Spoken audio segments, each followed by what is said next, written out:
Historia de la filosofía, por Nicolás Abagnano, volumen 2, 183, parte quinta, la filosofía moderna de los siglos XVII y XVIII, capítulo 15, Kant, 514, la filosofía crítica.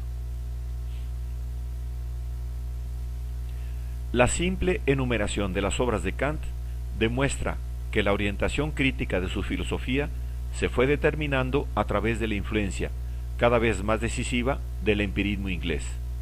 Esta influencia, sin embargo, estaba injertada en la corriente que ha constituido la estructura fundamental de la filosofía kantiana, orientación que es la del iluminismo wolfiano. Hemos visto, en el 504, que el ideal racionalista del iluminismo se concreta en la obra de Wolff y de sus numerosos seguidores alemanes en el método de la razón fundamentadora, la cual procede mostrando a cada paso el fundamento de sus conceptos en su posibilidad.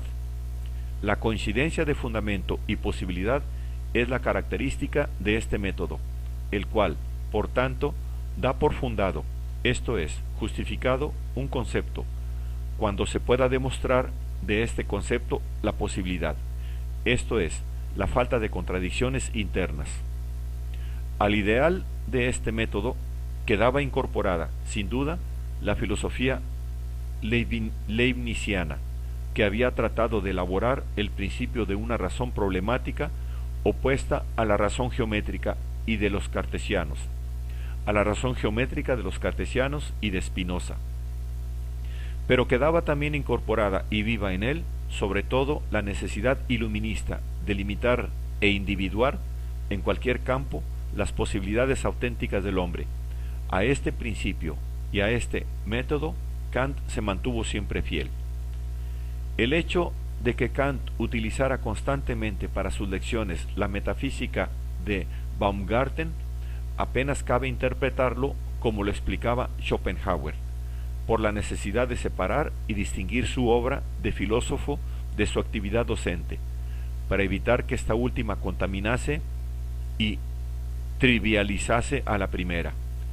En realidad, la metafísica de Baumgarten, que tiene el honor de ser uno de los más lúcidos y estrictos ejemplos del método de la fundamentación, realizaba una exigencia que Kant consideraba esencial a la filosofía, esto es, que debe buscar el fundamento de sus objetos, cualquiera que sea, en su posibilidad.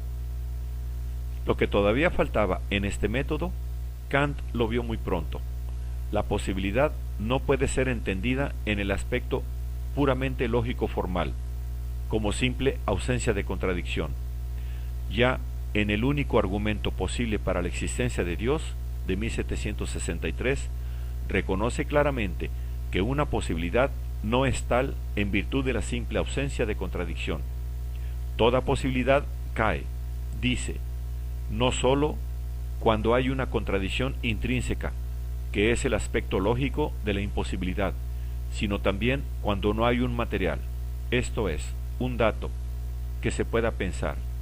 Y añadía, el que existe una posibilidad y con todo no exista nada real, esto es contradictorio, ya que, si no existe nada, no hay nada que sea pensable, y existe contradicción, si a pesar de esto se pretende que algo sea posible.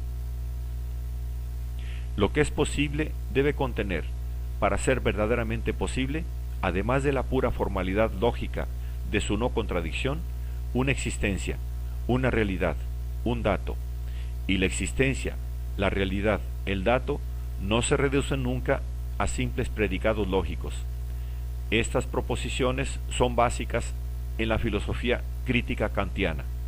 Kant, en el escrito citado, las encausa a un objetivo tradicional, el de la demostración de Dios, pero ya en aquel escrito tienen una importancia superior al fin para que son empleadas. En escritos posteriores, el problema de lo real, del dato, al cual la filosofía debe referirse, se discute y se aclara más. La analogía que Kant establece en la investigación de los principios de la teología natural y de la moral de 1764 entre la filosofía y la ciencia natural de Newton le lleva a ver precisamente en la experiencia a la cual se dirige la ciencia la realidad de que debe partir la filosofía. El aprecio positivo que en el mismo escrito y en el de 1765 noticias sobre la orientación de sus lecciones hace del empirismo inglés demuestra cómo se va reforzando en él la orientación de considerar la experiencia como el aspecto real de cualquier posibilidad fundamentadora. Las primeras conclusiones de esta orientación están tratadas en Los sueños de un visionario, de 1765. El método de la razón fundamentadora no puede ser empleado en el vacío y en abstracto, sino únicamente en el terreno sólido de la experiencia. La metafísica no le parece ya a Kant como a Wolff y Baumgarten, la ciencia de todos los objetos posibles, en cuanto son posibles, sino más bien como la ciencia de los límites de la razón humana, ya que ella debe determinar, en primer lugar, el límite intrínseco de lo posible, que es la experiencia.